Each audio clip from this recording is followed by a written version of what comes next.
कह दो मुश्किलों से कि थोड़ा और कठिन हो जाएं, कह दो चुनौतियों से थोड़ा और बड़ी हो जाएं। अरे नापना चाहते हो मेरी हिम्मत को तो सुन लो। कह दो आसमान से कि थोड़ा और ऊपर हो जाए, और ऊपर हो जाए। सभी प्यारे विद्यार्थियों और साथियों को नमस्कार, जय हिंद, वंदे मातरम। आप देख रहे हैं दीपक लक्ष्य हब यूट्यूब चैनल, जहां पर सिर्फ आपके लक्ष्य की बातें होती है। आपको मुश्किलों से घबराना नहीं है, चुनौतियों से लड़ना होगा। आपकी हिम्मत समंदर की गहराई की तरह होनी चाहिए। विद्यार्थियों, ये वक्त आपका है। चाहो तो सोना बना लो और चाहो तो सोने में गुजार दो। अगर ख्वाहिश कुछ अलग करने की है तो दिल और दिमाग के बीच बगावत लाजमी है। मंजिल पाना तो दूर की बात है, यदि गुरूर में रहोगे तो रास्ते भी नहीं देख पाओगे। जो संघर्ष से परिचित नहीं होते, इतिहास गवाह है, वो कभी इस दुनिया में चर्चित नहीं होते। चेहरे तो समय के अनुसार सब बदल लेते हैं, लेकिन हालातों को बदलने वाला ही हालातों की बात करता है। बगैर समय जाया किए जुड़ जाइए हमसे व हमारे चैनल से। हालात भी बदलेंगे और हम वक्त भी बदल कर दिखाएंगे।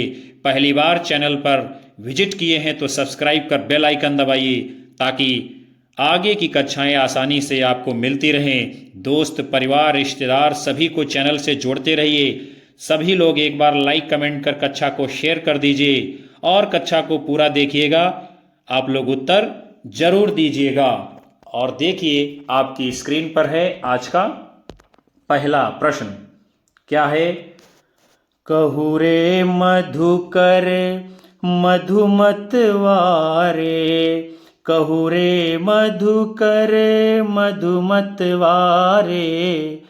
कहाँ करऊं निर्गुण लई कई हो, जीवहु कान हमारे।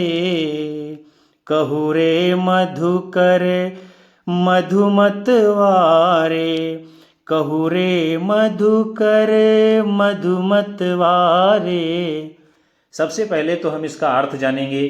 गोपियां कहती हैं कि हे मधुकर। मधुकर यहाँ जो है उद्धव का प्रतीक है। और गोपियां बताती हैं कि हे मधुकर, तुम क्यों मतवाले बने घूम रहे हो और यहाँ हम लोगों को भी मतवाला बनाना चाहते हो। हम आपके इस निर्गुण ब्रह्म को लेकर क्या करूँगी। हमारे कान कैसे हैं? हमारे तो कान्हा सगुण ब्रह्म है। मैं तो उनकी दीवानी हूँ। इसलिए ये निर्गुण ब्रह्म को लेकर के यहाँ जाइए। ये आपका प्रयास हम गोपियों के ऊपर सफल नहीं होगा। यशोधरा, साकेत, भ्रमर गीत, जयद्रथ वध। तो ये काव्य पंक्तियाँ सूरदास जी की रचना सूर सागर के भ्रमर गीत प्रसंग से ली गई हैं। बाकी जो आप देख रहे हैं यशोधरा, साकेत, जयद्रथ वध, ये सभी रचनाएं द्विवेदी युग के कवि मैथिली शरण गुप्त जी की हैं। और मैथिली शरण गुप्त को हिंदी में राष्ट्र कवि के नाम से जाना जाता है। आगे चलते हैं हम। आपका जो है प्रश्न है, सूची 1 को सूची 2 से क्या है मिलान करना है, यानी काव्य पंक्तियां हैं और उसके रचनाकार हैं, किसकी कौन सी पंक्ति है ये आपको बताना है। तो पहली पंक्ति हम देखते हैं। मोर पखा सिर ऊपर राखी हो, गुंज की माल गरे पहिरऊंगी। इसका अर्थ क्या है? गोपियां कहती हैं कि मोर पंख को मैं जो है अपने सिर के ऊपर लगा लूंगी और गुंज की माला बना करके अपने गले में पहन लूंगी। तो ये किसकी पंक्ति है? सूरदास जी की। फिर अगली पंक्ति है। बसो मेरे नयनन में नंदलाल, बसो मेरे नयनन में नंदलाल। मोहनी मूरति सावली सूरति, नैना बनत विशाल। बसो मेरे नयनन में नंदलाल, बसो मेरे नयनन में नंदलाल। ये पंक्ति किसकी है विद्यार्थियों? मीराबाई की। और मीराबाई क्या कहती हैं अपने कान्हा से? हे नंदलाल, हे मेरे कान्हा, मेरे नेत्रों में आकर के बस जाइए। दुनिया में आपके सिवा मुझे कोई अच्छा नहीं लगता है। फिर अगली पंक्ति है। भक्तन को कहाँ सीकरी सो काम है, भक्तन को कहाँ सीकरी सो काम है। ये पंक्ति किसकी है? कुंभन दास जी की। और कुंभन दास ये पंक्ति जो है अकबर से कहते हैं, जब अकबर इनको जो है फतेहपुर सीकरी बुलाता है, कि जो है कुंभन दास बताते हैं कि भक्तों का काम इस फतेहपुर सीकरी में नहीं है, ये फतेहपुर सीकरी जो है भोग विलास और ऐश्वर्य की नगरी जो बना रखे हो, ये हमारे लिए उपयोगी नहीं है। फिर जो है अगली पंक्ति आपकी है, प्रीति कर दीन ही गरे छुरी, प्रीति कर दीन ही गरे छुरी। ये पंक्ति किसकी है? रसखान जी की। यानी इन पंक्तियों में क्या बताया जा रहा है कि जो प्रेम है ये क्या है, हमारे गले की जो है छुरी बन गया है। तो देखते हैं, पंक्तियां तो मिलान कर दी गई हैं, इसमें कौन सा कूट सही है वो हम आगे देख लेते हैं। यानी इसमें जो है विकल्प सी आपका सही उत्तर है। फिर आपका जो है अगला प्रश्न है, भ्रमर गीत में किन अलंकारों की प्रमुखता है? अन्योक्ति अलंकार, शब्दालंकार, सादृश्य मूलक अलंकार, रूपक अतिशयोक्ति अलंकार। तो कौन से अलंकारों की भ्रमर गीत में प्रमुखता है? वो है आपका विकल्प सी, सादृश्य मूलक अलंकार। आगे बढ़ते हैं हम।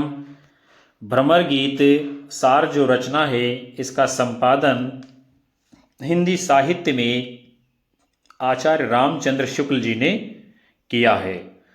और इस भ्रमर गीत सार में जो है सूरदास के पदों का संग्रह किया गया है।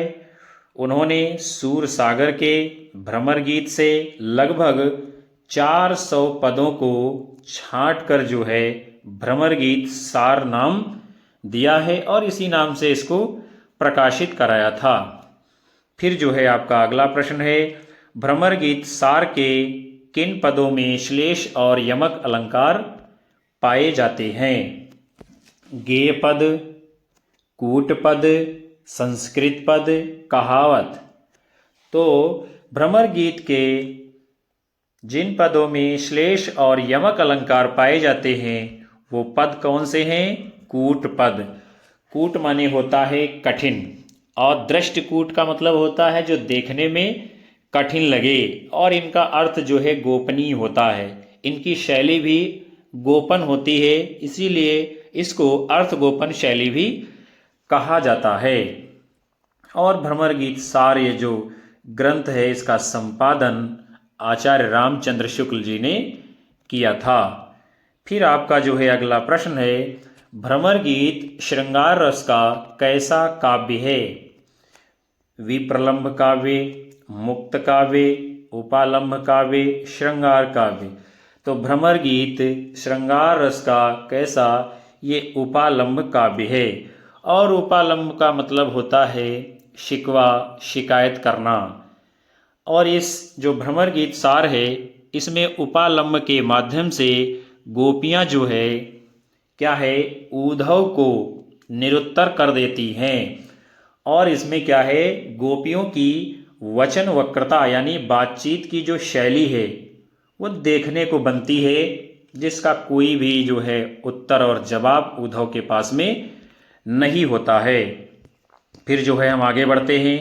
आपका प्रश्न है, हरिदासी संप्रदाय के राधा कृष्ण हैं लोकहित रक्षक, लोक निरपेक्ष, आत्मनिष्ठ, जीवन सापेक्ष। तो हरिदासी संप्रदाय के जो राधा कृष्ण हैं वो कैसे हैं? लोक निरपेक्ष। हरिदासी संप्रदाय के प्रवर्तक कौन है विद्यार्थियों? स्वामी हरिदास जी।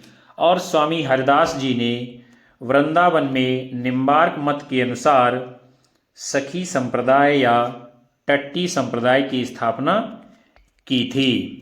चलेंगे हम आगे। आपका प्रश्न है, पंक्तियां दी गई हैं और पूछा जा रहा है इन पंक्तियों में कौन सा भाव व्यक्त किया गया है। जीवन मुह चाही को नीको, जीवन मुह चाही को नीको, दरस परस दिन राति करती है, कान पियारे पी को, जीवन मुह चाही को नी को, जीवन मुह चाही को नी को। इसका पहले हम अर्थ जान लेते हैं। यानी जो गोपियां हैं वो बातचीत करती हैं आपस में और क्या कहती हैं, हम लोगों से तो अच्छी वो मुँह चाहिए है, जिसके सामने क्या है प्रभु श्री कृष्ण यानी जो हमारे कान प्यारे हैं उसके सामने बने रहते हैं और दरस माने दर्शन वो जो है दिन रात लगातार करती रहती है और वो जैसा चाहती है वैसा प्रभु श्री कृष्ण से करवा लेती है। निर्गुण भक्ति भाव की, सगुण भक्ति भाव की, असूया भाव की, दैहिक श्रृंगार की। तो आचार्य रामचंद्र शुक्ल ने इन पंक्तियों में कौन सा भाव बताया है? असूया भाव की। और असूया में क्या होता है विद्यार्थियों? किसी दूसरे के गुण दोषों का विवेचन किया जाता है, उसकी जो है कमियां और अच्छाइयां बताई जाती हैं। निर्गुण शाखा के प्रमुख कवि कौन कौन से हैं? कबीरदास जी, रैदास जी, जम्बनाथ जी, लालदास जी, दादू दयाल इत्यादि।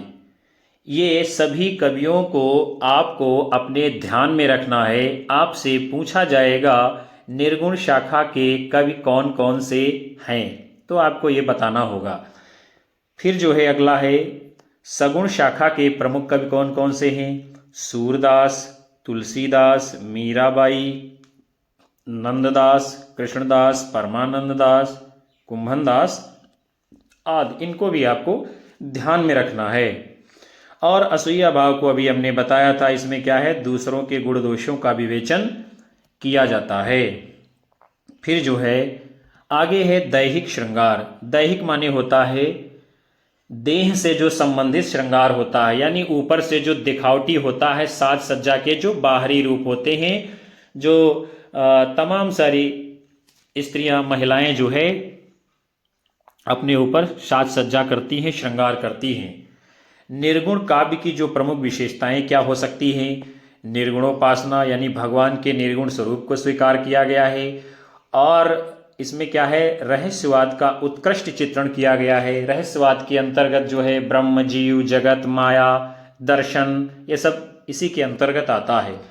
और निर्गुण में क्या है बहुदेववाद का विरोध किया गया है, यानी तमाम सारे जो देवी देवता हैं उनको जो है ये निर्गुण काव्य नहीं मानता है। वो सिर्फ और सिर्फ जो है इस संसार में, इस जगत में एक ईश्वर को स्वीकार करता है।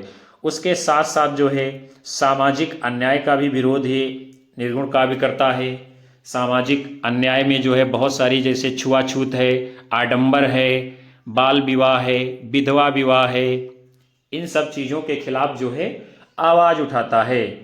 और जो बाहरी आडंबर होते हैं उनका भी विरोध करता है। बाहरी आडंबर जैसे माला पहनना, तिलक लगाना, नमाज, रोजा, तीर्थ, व्रत, इन सब का जो है विरोध है निर्गुण काव्य में। लोक कल्याण की भावना जो है निर्गुण काव्य करता है और जाति पाति का भी विरोध निर्गुण काव्य करता है। और निर्गुण के लोग कहते हैं यानी जो संत कवि हैं वो क्या बताते हैं? जाति पाति पूछे नहीं कोई, हरि का भजै सो हरि का होई। जाति पाति पूछे नहीं कोई, हरि का भजै सो हरि का होई। यानी क्या है जात पात कौन पूछता है भगवान के सामने? जो भगवान का भजन करता है वही भगवान का प्यारा होता है। उच्च कुल में है, आप निम्न कुल में हैं, इससे जो है भगवान का कोई लेना देना नहीं है। उसके साथ में जो है निर्गुण काव्य के कवियों ने नारी के कामिनी रूप की निंदा की है। कामिनी रूप जो काम और वासना से ग्रसित होता है उसका भी विरोध किया है। उसके साथ साथ में जो है सदुक्कड़ी भाषा का प्रयोग भी देखने को मिलता है। फिर जो है हम आगे बढ़ेंगे। आपका प्रश्न है यानी वल्लभाचार्य जिस संप्रदाय के आचार्य हैं उस संप्रदाय का नाम क्या है? रुद्र संप्रदाय, ब्रह्म संप्रदाय, सनकादिक संप्रदाय, श्री संप्रदाय। तो वो संप्रदाय कौन सा है? रुद्र संप्रदाय। और रुद्र संप्रदाय के प्रवर्तक कौन है? आचार्य विष्णु स्वामी जी। इनका दार्शनिक मत जो है उसका नाम है शुद्धा अद्वैतवाद। आगे बढ़ेंगे हम। आपका प्रश्न है अष्टछाप की स्थापना कब हुई थी? 1565 ईस्वी में, 1600 ईस्वी में, 1560 ईस्वी में, 1570 ईस्वी में। तो अष्टछाप की स्थापना 1565 ईस्वी में होती है। और इसकी स्थापना किसने की थी? गोस्वामी विट्ठलनाथ जी ने। इसमें 4 वल्लभाचार्य जी के शिष्य हैं और 4 गोस्वामी विट्ठलनाथ के। इन्हीं को मिलाकर के जो है 8 कवियों का समूह बनता है। इसी को अष्टछाप का नाम दिया गया है। फिर आपका जो है अगला प्रश्न है, क्या है? पूछा जा रहा है कि इन पंक्तियों का रचयिता कौन है? प्रेम निकेतन श्री बनहि आय गोवर्धन धाम, लह्यो शरण चित चाहि के जुगल स्वरूप ललाम। यानी क्या है?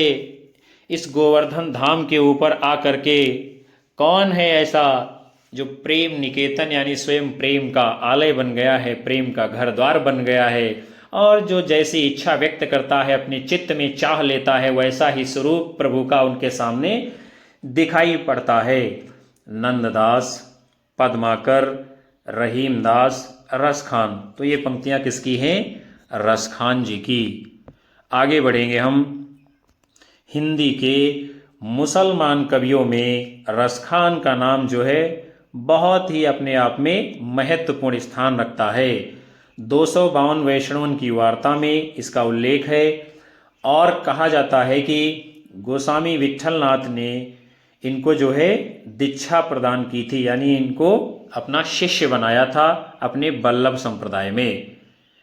इनके द्वारा जो रचित कृतियां हैं जैसे कि प्रेम वाटिका, दान लीला, और वर्तमान समय में जो सबसे अधिक चर्चित इनकी रचना है उसका नाम है सुजान रसखान, जिसमें जो है 181 सवैये हैं, 17 कवित्त हैं, 12 दोहे हैं और 4 सोरठे संकलित किए गए हैं। आगे चलते हैं हम। आपका प्रश्न है श्री कृष्ण भक्ति शाखा में मधुरा भक्ति भावना का समावेश हुआ है किसके अनुकरण में? मलिक मोहम्मद जायसी के, चैतन्य महाप्रभु के, स्वामी हरिदास के, रसखान जी के। तो चैतन्य महाप्रभु के अनुकरण से श्री कृष्ण भक्ति शाखा में मधुरा भक्ति भावना का समावेश हुआ है। और चैतन्य महाप्रभु गौड़ी संप्रदाय के प्रवर्तक भी हैं और इनका जो दार्शनिक मत है उसका नाम क्या है? अचिंत्य भेदा भेदवाद। आगे देखते हैं हम। आपका प्रश्न है बाल वर्णन संबंधी कविताएं आधुनिक काल में खूब रची गई हैं। मध्यकाल में यह कवियों का रुचिकर क्षेत्र रहा है। समग्र रूप से समस्त हिंदी कविता में बाल वर्णन का सर्वश्रेष्ठ कवि कौन है? द्वारिका प्रसाद महेश्वरी, सुमित्रानंदन पंत, सूरदास बिहारी जी। तो ये कथन किसका है? यानी किसके बारे में कहा जा रहा है कि सर्वश्रेष्ठ जो है बाल वर्णन के कवि हैं? वो हैं आपके सूरदास जी। सूरदास जी ने जो है बहुत ही अच्छा बाल वर्णन अपने साहित्य में किया है। आगे बढ़ते हैं हम। समग्र रूप से समस्त जो है हिंदी कविता में बाल वर्णन का सर्वश्रेष्ठ कवि कौन है? सूरदास जी हैं। सूरदास जी के द्वारा रचित 25 ग्रंथ बताए जाते हैं। उनमें से केवल आज के समय में 3 ही उपलब्ध होते हैं। कौन कौन से? सूरसागर, सूरसारावली, साहित्य लहरी इत्यादि। फिर जो है आपका अगला प्रश्न है स्नेह लीला के रचयिता कौन हैं? संत रविदास जी, पीपा जी, विष्णुदास जी, बेनी जी। तो स्नेह लीला ये जो है विष्णुदास जी की रचना है। विष्णुदास जी ग्वालियर नरेश डूंगरेंद्र के राज कवि थे। इनके द्वारा जो ग्रंथ लिखे गए हैं जैसे कि महाभारत कथा, रुक्मिणी मंत्र, स्वर्गारोहण, रामायण कथा इत्यादि। विष्णुदास कृत रामायण कथा, राम कथा संबंधी प्रथम जो है ये प्रबंध काव्य है। रैदास जी के 40 पद गुरु ग्रंथ साहब में संकलित हैं। पीपा के गुरु का नाम क्या था? रामानंद जी। और बेनी जी ये रीत काल के कवि हैं। इनकी जो रचनाएं हैं नवरस तरंग, श्रृंगार भूषण, नाना राव प्रकाश इत्यादि। चलते हैं हम आगे, अगला आपका प्रश्न है उसको हम देखेंगे। क्या है? सूची 1 को सूची 2 से मिलान करना है। चलिए हम देखते हैं। यानी जो है एक तरफ हैं आपकी रचनाएं और दूसरी तरफ हैं उनके कवि। तो प्रद्युम्न चरित्र ये किसकी रचना है? सुधीर अग्रवाल जी की। फिर जो है स्वर्गारोहण किसकी रचना है? ये है विष्णुदास जी की। फिर आपका जो है मधुमालती कथा किसकी रचना है? चतुर्भुज दास जी की। छिताई वार्ता किसकी रचना है? नारायण दास जी की। इस प्रकार जब आप इसमें देखेंगे जो आपका सही कूट होगा वो है विकल्प बी, यही आपका सही उत्तर माना जाएगा। आगे चलते हैं हम। आपका प्रश्न है सूरदास के एक अति प्रचलित पद के निम्नलिखित चरण, यानी क्या चरण है देखते हैं। नखत वेद ग्रह जोरी अरध, करि को बर जय हम खात, से किस खाए जाने वाले पदार्थ का अर्थ प्रकट हो रहा है? अमृत, खीर, विष, कल्प वृक्ष का फल। तो इसमें क्या है जो अर्थ निकल रहा है वो है विष। यानी सूरदास का ये पद है जो नखत वेद ग्रह जोरी, यानी नखत को, वेदों को और ग्रहों को आपस में क्या कर लेना है? जोड़ लेना है। फिर जोड़ने के बाद क्या करना है? उसका आधा करना है। और आधा क्या होगा? विष। यानी देखते हैं 27 नक्षत्र हैं, 4 वेद हैं, 9 ग्रह हैं, इनको मिला करके संख्या कितनी हो जाती है आपकी? वो हो जाती है 40। और 40 का आधा कितना होगा? 20। और 20 का मतलब विष। यही इसका जो है अर्थ यहाँ पर बताया गया है सूरदास जी के इस पद में। फिर आगे बढ़ते हैं। आपका प्रश्न है 84 वैष्णवन की वार्ता के लेखक कौन है? नाभादास, नंददास, गोकुलनाथ, सूरदास। तो 84 वैष्णवन की वार्ता ये रचना किसकी है? गोकुलनाथ जी की। इनके द्वारा रचित एक और भी ग्रंथ है, उसका नाम क्या है? 252 वैष्णवन की वार्ता। 84 वैष्णवन की वार्ता में आचार्य वल्लभाचार्य के शिष्यों का तथा 252 वैष्णवन की वार्ता में आचार्य विठलनाथ जी के शिष्यों का जीवन चरित्र दिया गया है, उनके जीवन का परिचय दिखाया गया है।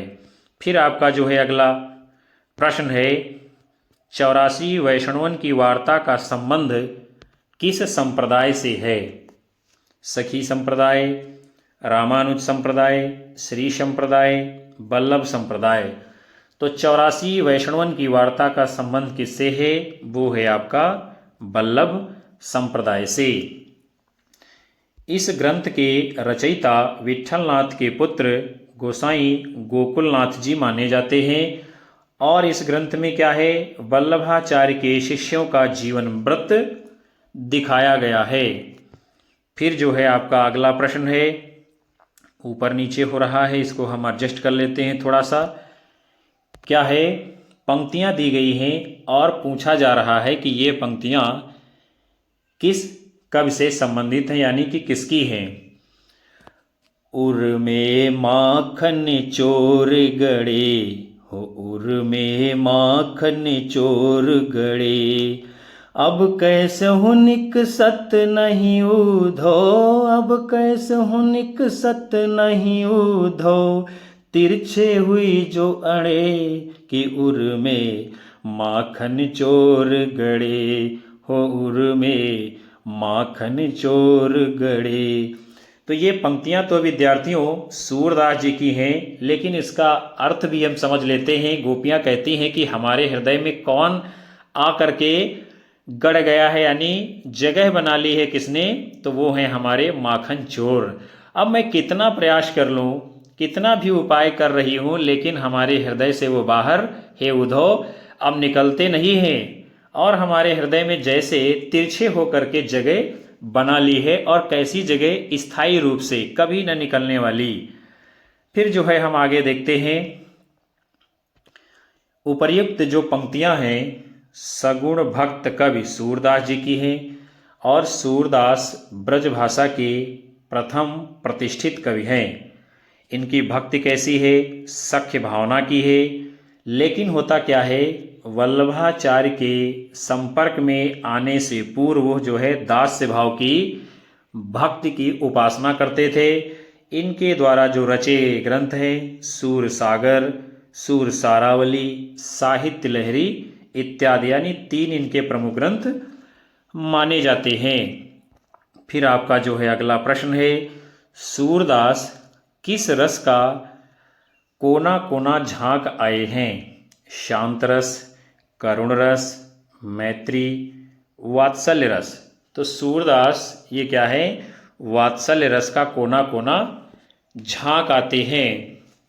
बड़ा ही सुंदर चित्रण जो है इन्होंने भगवान श्री कृष्ण के बालपने का किया है।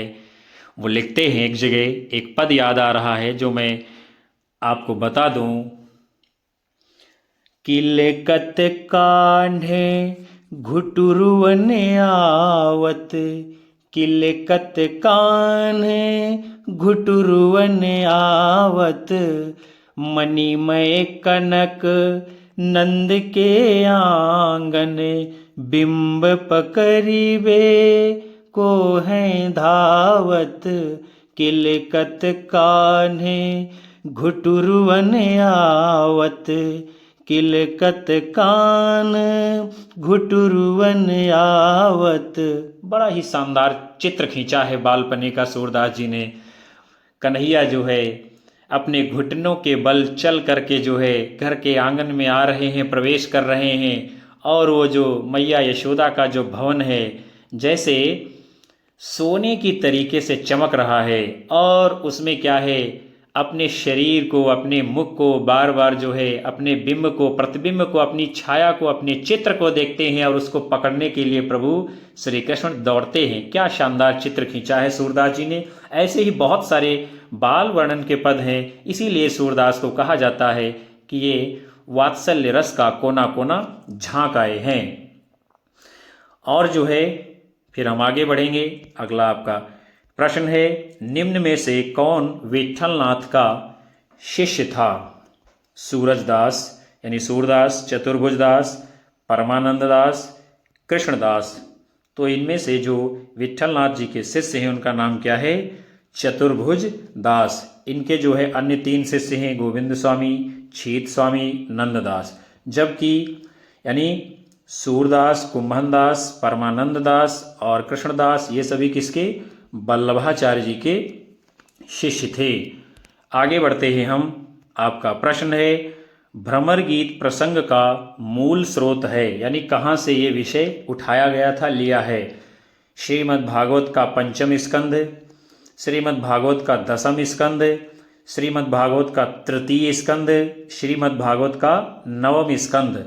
तो इसका मूल स्रोत क्या है? श्रीमद् भागवत का 10वां स्कंद।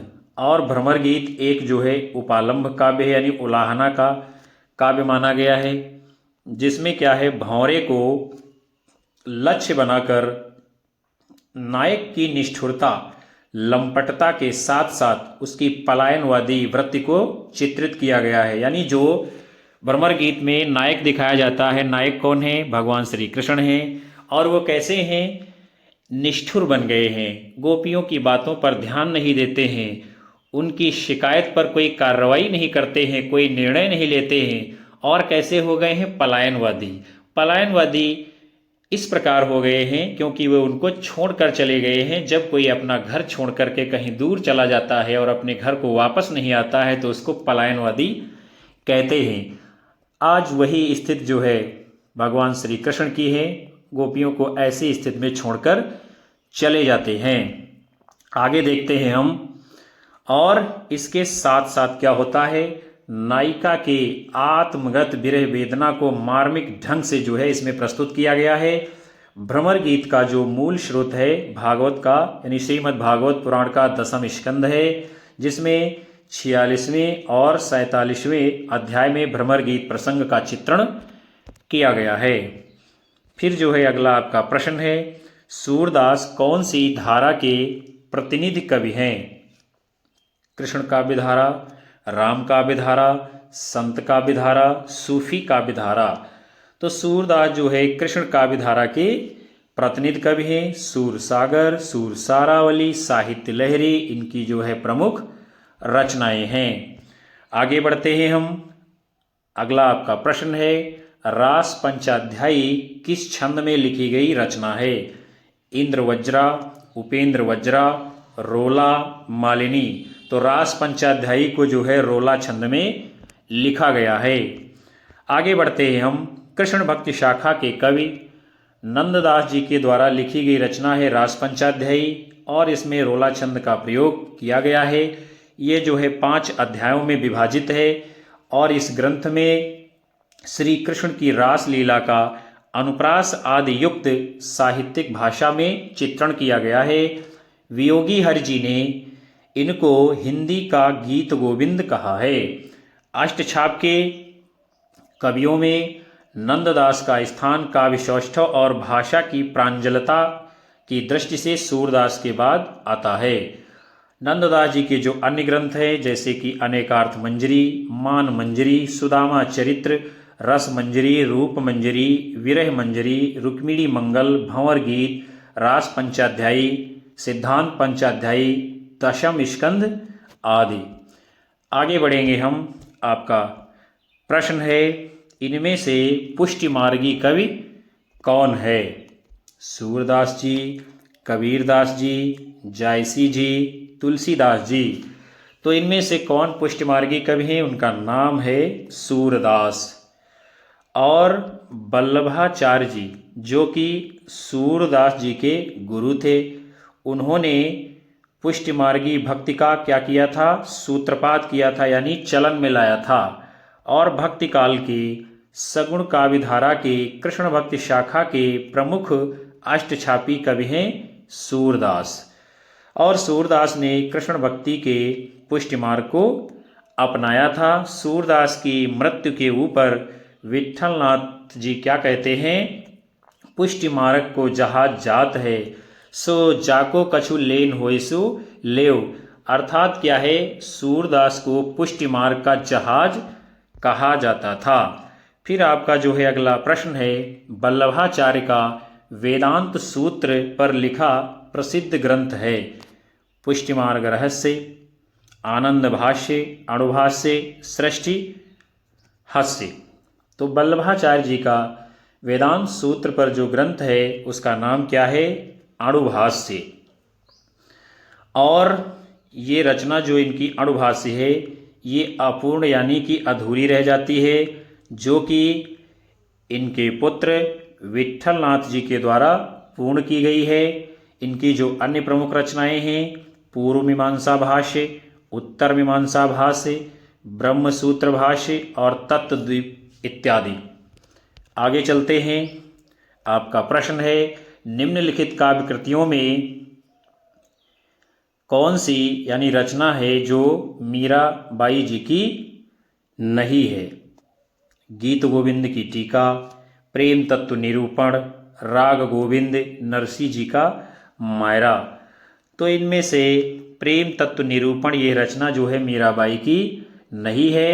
बाकी गीत गोविंद की टीका, राग गोविंद, नरसी जी का मायरा ये सभी रचनाएं मीराबाई की हैं। और ये जो आप देख रहे हैं प्रेम तत्व निरूपण, ये रचना किसकी है? कृष्णदास जी की। और कृष्णदास ने वल्लभाचार्य जी से जो है शिक्षा ग्रहण की थी। इनकी भाषा गुजराती थी और ये संगीतज्ञ भी थे और एक अच्छे गायक भी थे। आगे बढ़ेंगे हम। आपका प्रश्न है, जन्म के आधार पर इन कवियों का सही अनुक्रम क्या है? सूरदास, परमानंद दास, कृष्णदास, कुम्भन दास, कुम्भन दास, सूरदास, परमानंद दास, कृष्णदास, परमानंद दास, कृष्णदास, कुम्भन दास, सूरदास, कृष्णदास, कुम्भन दास, सूरदास, परमानंद दास। तो जन्म के आधार पर इन कवियों का जो सही अनुक्रम है वो है आपका विकल्प बी, यानी कुम्भन दास पहले आते हैं, फिर सूरदास, फिर परमानंद दास, उसके बाद कृष्णदास का समय आता है। कुम्भन दास जी का जन्म कब होता है? 1468 ईस्वी में। सूरदास का जन्म 1478 ईस्वी में। परमानंद दास जी का जन्म 1493 ईस्वी में और कृष्णदास जी का जन्म 1496 ईस्वी में होता है। आगे आपका जो है प्रश्न है साहित्य लहरी, उसका जो है पूछा जा रहा है कि विषय क्या है। चलिए देखते हैं इसकी विषय वस्तु क्या है। नायिका भेद, अवतार लीला, निर्गुण का खंडन, नीति। तो साहित्य लहरी की जो मुख्य विषय वस्तु है वो है आपकी नायक नायिका भेद का इसमें निरूपण किया गया है। आगे बढ़ते हैं हम। साहित्य लहरी की रचना सूरदास जी ने 1550 ईस्वी में की थी। इसमें दृष्टकूट पदों में राधा कृष्ण की लीलाओं का चित्रण है तथा उसके साथ साथ में अलंकार और नायिका भेदों का भी चित्रण किया गया है। और इसी ग्रंथ में क्या है, सूरदास जी की वंश परंपरा का भी उल्लेख मिलता है। सूरदास जी का जीवन काल 1478 से 1583 ईस्वी है। सूर सागर, सूर सारावली और साहित्य लहरी इनकी 3 प्रमुख और प्रसिद्ध रचनाएं हैं। फिर आपका जो है अगला प्रश्न है नंददास की किस रचना का संबंध नायक नायिका भेद से है? रास पंचाध्यायी, रस मंजरी, श्याम सगाई, भंवर गीत। तो नंददास जी की रचना जिसका संबंध नायक नायिका भेद से है वो है रस मंजरी। और रस मंजरी को कब लिखा गया है? 1550 ईस्वी में।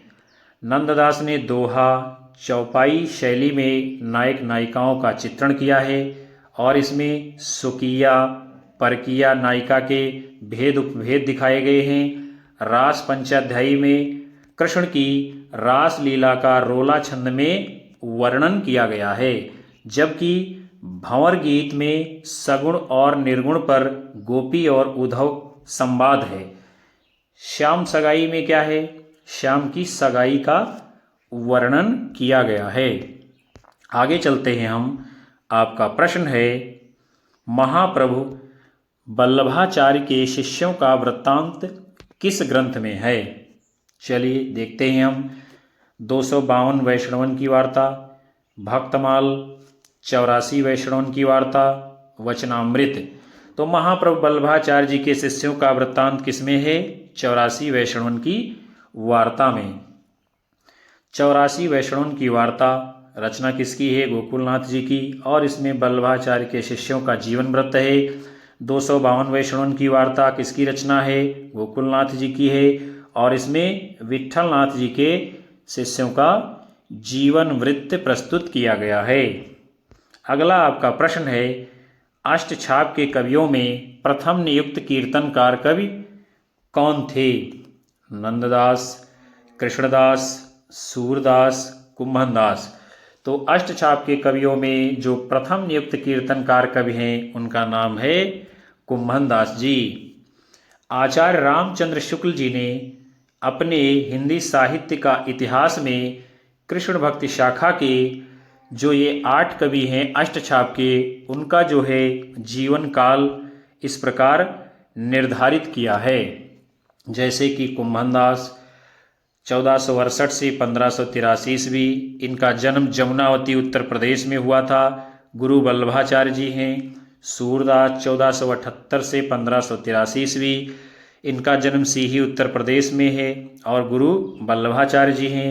परमानंद दास 1493 ईस्वी, कन्नौज उत्तर प्रदेश में जन्म हुआ, गुरु वल्लभाचार्य जी हैं। कृष्णदास 1496 से 1578 ईस्वी, चिलोतरा गुजरात में इनका जन्म है और गुरु कौन है? वल्लभाचार्य जी। गोविंद स्वामी 1505 से 1585 ईस्वी, आंतरी राजस्थान में जन्म हुआ था, गुरु कौन है? विट्ठलनाथ जी। छीत स्वामी 1515 से 1585 ईस्वी, जन्म स्थान मथुरा उत्तर प्रदेश। गुरु हैं विठलनाथ जी। चतुर्भुज दास 1530 से 1585 ईस्वी, जन्म स्थान है जमुनावती उत्तर प्रदेश। गुरु हैं विठलनाथ जी। नंददास 1533 से 1583 ईस्वी, जन्म स्थान रामपुर उत्तर प्रदेश और इनके गुरु कौन हैं? विठलनाथ जी। ये जो है जो सारणी है विद्यार्थियों, आपको बहुत अच्छी तरीके से अपने दिमाग में रख लेनी है, बहुत ही महत्वपूर्ण है। तमाम सारे प्रश्न जो है सिर्फ इसी सारणी से आपकी परीक्षा में बनने वाले हैं। आगे बढ़ते हैं हम। आपका प्रश्न है सूर सागर के पदों का भावानुसरण करते हुए किस कवि ने कृष्ण के जीवन का चित्रण किया है? ब्रजवासी दास, रामचरण दास, मंचित और प्रेम सखी। तो सूर सागर के पदों का भावानुसरण करते हुए जिस कवि ने कृष्ण के जीवन का चित्रण किया है उनका नाम क्या है? ब्रजवासी दास। आगे बढ़ते हैं हम। ब्रजवासी दास वृंदावन के रहने वाले थे और ये वल्लभ संप्रदाय के अनुयायी थे। इन्होंने सूरदास के पदों का भावानुसरण करते हुए भाव विलास नामक ग्रंथ जो है कृष्ण के जीवन चरित्र पर लिखा है। और इस ग्रंथ में क्या है, कथा भी सूरसागर के क्रम से ली गई है और बहुत सारे स्थलों पर सूरदास के शब्दों और भाव चौपाई में रखने का काम किया है। फिर जो है हम आगे बढ़ते हैं। आपका प्रश्न है उज्ज्वल नीलमणि के रचयिता कौन है? चलिए देखते हैं। रूप गोस्वामी, वल्लभाचार्य, विठलनाथ, मध्वाचार्य। तो उज्ज्वल नीलमणि ये जो रचना है इसके रचयिता कौन है? रूप गोस्वामी जी। पूर्व मीमांसा भाष्य वल्लभाचार्य की रचना है। उत्तर मीमांसा भाष्य या ब्रह्मसूत्र भाष्य जो अणुभाष्य के नाम से प्रसिद्ध है। और अणुभाष्य है जो वल्लभाचार्य जी का ये अधूरा ग्रंथ है। कैसा है? अधूरा। फिर उसको पूरा किसने किया है? उनके पुत्र विठलनाथ जी ने। आगे बढ़ते हैं हम। आपका प्रश्न है अष्टछाप में सूरदास के पीछे इन्हीं का नाम लेना पड़ता है। इनकी रचना भी बड़ी सरस और मधुर है। इनके संबंध में ये कहावत प्रसिद्ध है कि और कवि गढ़िया नंददास जड़िया। ये कथन किस प्रसिद्ध आलोचक का है? रामचंद्र शुक्ल, हजारी प्रसाद द्विवेदी, राम कुमार वर्मा, नंदुलारे वाजपेयी। तो ये जो है कथन रामचंद्र शुक्ल जी का है। नंददास के विषय में क्या कहते हैं कि और कवि गढ़िया नंददास जड़िया, यानी नंददास के सामने जो है और कवि कैसे हैं? गौड़ हैं। और प्रमुख कौन है? नंददास जी। आगे बढ़ेंगे हम। आपका प्रश्न है पंक्तियां दी गई हैं और पूछा जा रहा है कि ये पंक्तियां किसकी हैं। चलिए देखते हैं हम। सखी हों श्याम रंग रंगी, सखी हों श्याम रंग रंगी, देख बिकाय गई वह मूर्ति, देख बिकाय गई वह मूर्ति, सूरत माही पगी, सखी हों श्याम रंग रंगी, सखी हों श्याम रंग रंगी। सबसे पहले इसका हम अर्थ जान लेते हैं। गोपियाँ क्या कहती हैं कि हे सखी, हम सभी कैसी श्याम के रंग में रंग गई हूँ, श्याम के रंग के, श्याम के भावों की, श्याम के विचारों की दीवानी हो गई हूँ। और क्या है, उनकी मूरत को, उनकी सूरत को देख करके जैसे मैं उसी के साथ में बिक जाना चाहती हूँ, उसी उन्हीं के रंग में जो है रंग जाना चाहती हूँ। हित हरिवंश, गदाधर भट्ट, मीराबाई, जीव गोस्वामी। तो ये पंक्तियां किसकी हैं विद्यार्थियों? गदाधर भट्ट जी की। फिर जो है हम आगे बढ़ते हैं। कुछ और पंक्तियां हैं और उनके रचनाकार हैं, उसको भी हम देखते हैं। क्या है? मेरे प्राणनाथ श्री श्यामा सपथ करो तिन छिए। मेरे प्राणनाथ श्री श्यामा सपथ करो तिन छिए। ये पंक्ति किसकी है? हित हरिवंश जी की। फिर जो है अगली पंक्ति है, मन रे परस हरि के चरण, सुभग शीतल कमल कोमल त्रिविध ज्वाला हरण। इसको किसने लिखा है? मीराबाई जी ने। फिर है जो है, एक दिन बजाए वंशी हासिया हासिया, श्री जीवे कहिए मोरे देखा आसिया। किसकी है ये पंक्ति? जीव गोस्वामी जी की। तो विद्यार्थियों, आप सभी ने आज के सत्र में बहुत ही महत्वपूर्ण प्रश्नों की श्रृंखला को देखा, जाना, समझा। मैं उम्मीद करता हूं कि ये सत्र आपको पसंद आया होगा। ये प्रश्न जो है आपको पसंद आए होंगे, आपकी आने वाली सभी परीक्षाओं में कारगर सिद्ध होंगे। वीडियो को लाइक करें, कमेंट करें, अपने दोस्तों में शेयर करिए और अपने अधिकतम साथियों को हमारे चैनल से जोड़ते रहिए। यही हमारा मनोबल होता है बढ़ाने का, कि हम लगातार आपको जो है कक्षाएं दे रहे हैं, जिससे आपका लाभ हो रहा है, हित हो रहा है। तो लाइक कमेंट शेयर करने में बिल्कुल कोताही ना बरतें और चैनल से अपने लोगों को जोड़ने में किसी भी प्रकार की कमी न करें। हम आपको जो है लगातार इसी ऊर्जा से कक्षाएं देते रहेंगे। मिलेंगे हम अगली कक्षा में। नमस्कार, जय हिंद, वंदे मातरम, बाय बाय सभी को।